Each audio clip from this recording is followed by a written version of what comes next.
Most vehicles have a lower dash panel or an under dash panel that must be removed for access to the wires necessary for installation. This panel is easy to remove and will usually require a Phillips screwdriver or a metric socket set. The majority of the installation is performed under the driver's side dash panel.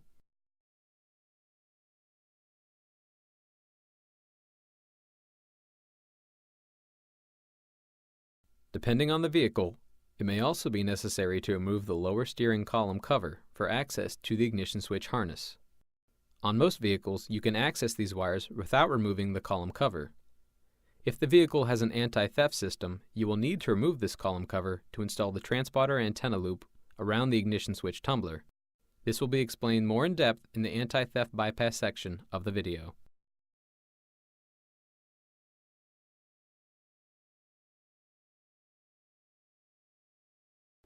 First, you will need to locate a good body ground and attach the black wire clip to this ground.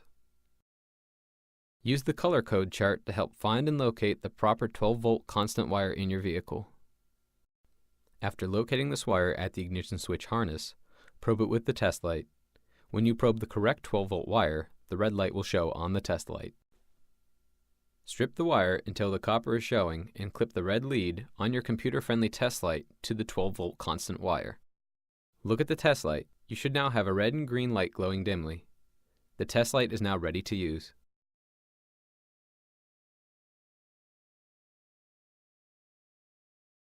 The ignition wires install at the vehicle's ignition switch harness. It receives its 12-volt constant input from the heavy gauge red wires from the 12-volt source. The other 4 heavy gauge wires must be used and will be covered in future instructions. Once you have found and tested the correct 12-volt constant wire, using the test probe, separate the wire. Then insert the 2 heavy red wires and the red wire from the 4-pin anti-theft harness into the 12-volt constant wire.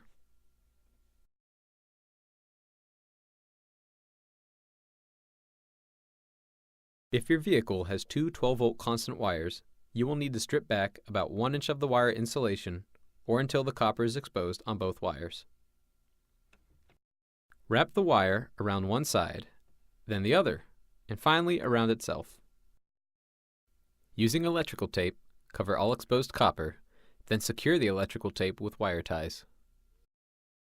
Pull lightly on the wires to make sure you have made a secure connection. Do not connect the heavy gauge wires to the control module at this time.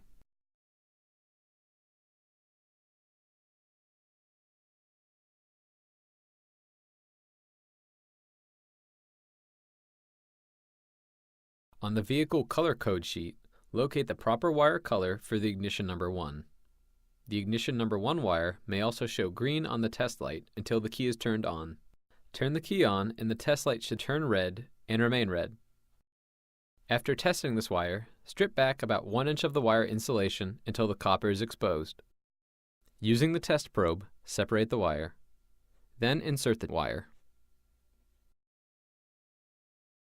Using electrical tape, cover all exposed copper, then secure the electrical tape with wire ties. Pull lightly on the wires to make sure you have made a secure connection.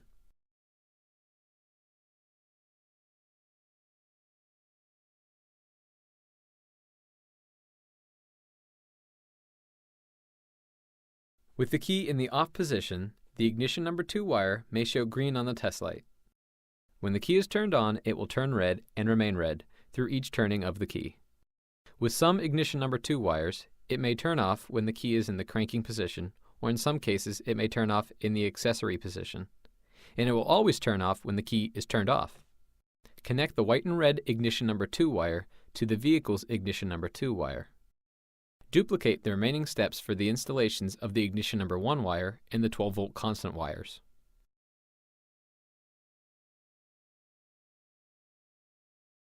Most vehicles have an accessory wire, and some vehicles will also have an accessory number 2 wire. However, the accessory number 2 wire is almost never used. With the color code sheet, locate the proper wire color for the accessory number 1. With the ignition key in the off position, the accessory number 1 wire may show green on the test light. When the key is turned on, it should turn red and remain red. This wire will lose power when the ignition key is turned to the off position. Connect the white and black accessory wire to the accessory number 1 wire on the vehicle. In most cases, the accessory number 1 wire will lose power during the cranking cycle. Once the vehicle is running with the ignition key, the accessory wire will again show red on the test light.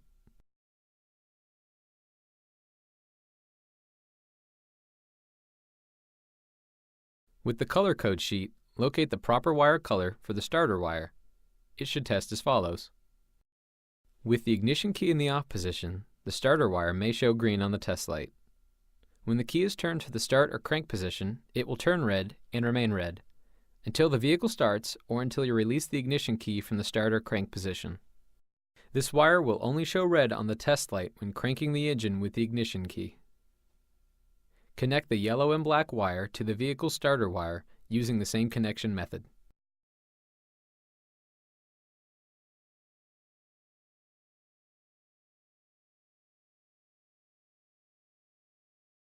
The black wire.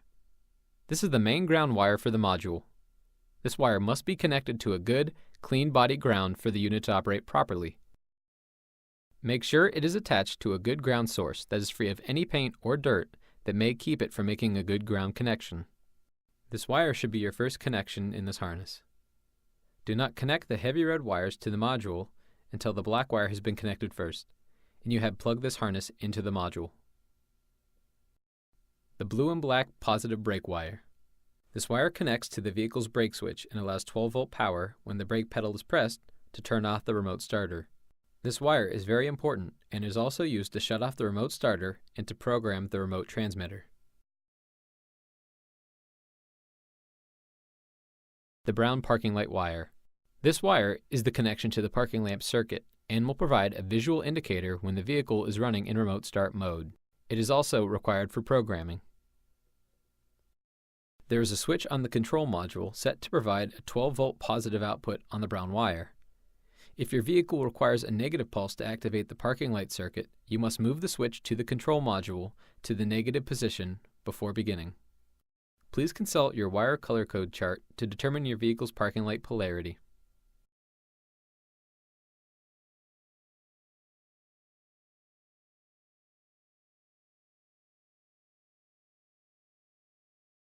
Most vehicles have a transponder anti-theft system, which is used by Ford, Chrysler, and all imports.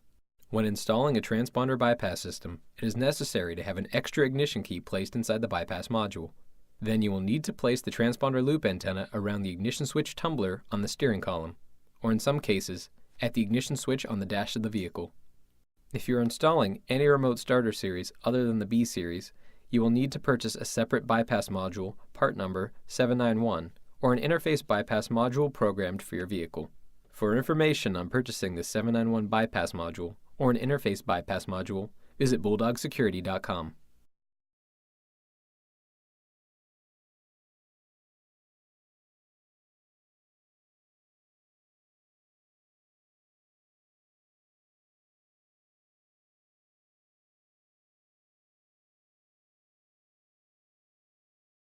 This connection is optional and is not required for the remote starter to operate. When probed during testing, the proper lock and unlock wires, as shown in the color code chart, will cause the test light to glow green or green and red.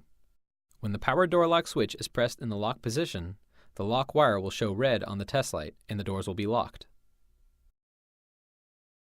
When the unlock switch is pressed in the unlock position, the unlock wire will show red on the test light and the doors will unlock. This test determines if the vehicle has a Type A positive door locking system. This connection is optional and is not required for the remote starter to operate.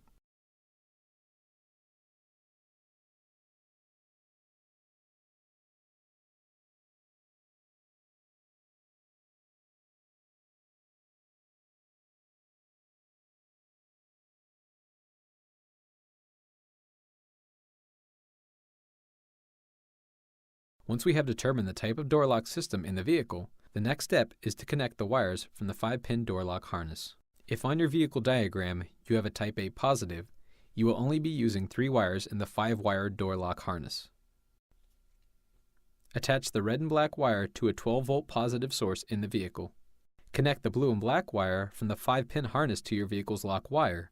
If you look at your vehicle diagram, it will show the proper color and location of the lock and unlock wires. Finally, hook the green and black wire to your vehicle's unlock wire.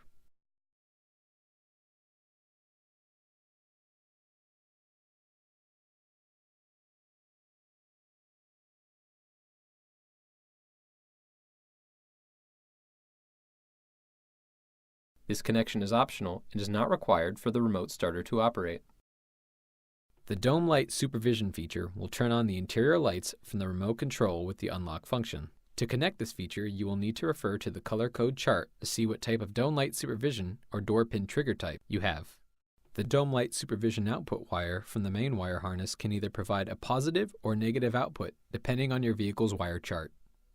The control module is set for a negative output, which is controlled by the third switch on your RS1100B or RS1200B module. Consult your manual for switch location. On most newer vehicles, the Dome Light Supervision or door trigger wire is BCM controlled. This is a direct connection without using the extra relay part number 775. If the color code chart shows the Dome Light Supervision door pin trigger is positive, then before making connections, flip the Dome Light switch in the opposite direction to provide a positive output. This connection is optional and is not required for the remote starter to operate. The trunk release output for the main harness is a 12-volt positive output from the module.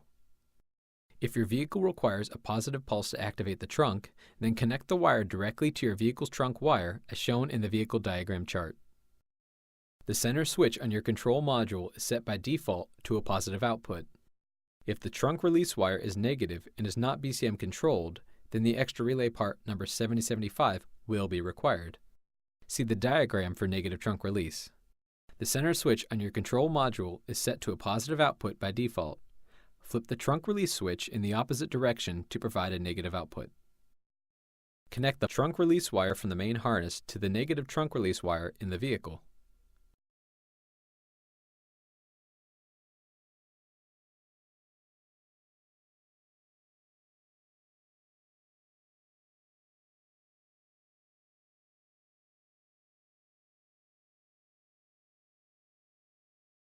This connection is optional and is not required for the remote starter to operate. Find a good spot under the hood where you will be able to mount the hood pin switch and be able to connect the black and blue hood pin switch wire to the underside of the switch. Make sure there is enough clearance for the hood pin switch to operate when the hood is opened and closed. Next, you will need to drill the appropriate size hole and then mount the hood pin switch. Route the hood pin switch wire from the underdash through the firewall and plug it into the bottom of the hood pin switch. Make sure that when the hood is open, the hood pin switch wire has a good ground on it. When the hood is closed, this wire should remain neutral.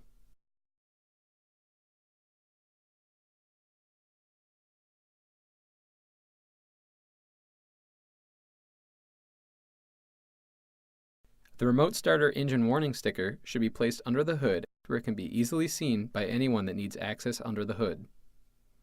It is best to clean the area and let it dry before attaching the warning sticker.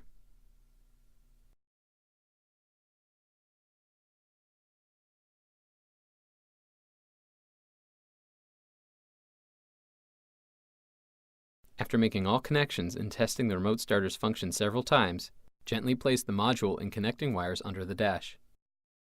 Then attach the steering column covers and the lower dash panel. After reinstalling the column covers and lower dash panel, test the remote starter's functions to make sure you did not pinch or crimp any wires when putting these panels back into place. Thank you again for your purchase. If you have any questions after viewing this video, you can email us at techsupport@bulldogsecurity.com or call 800-878-8007.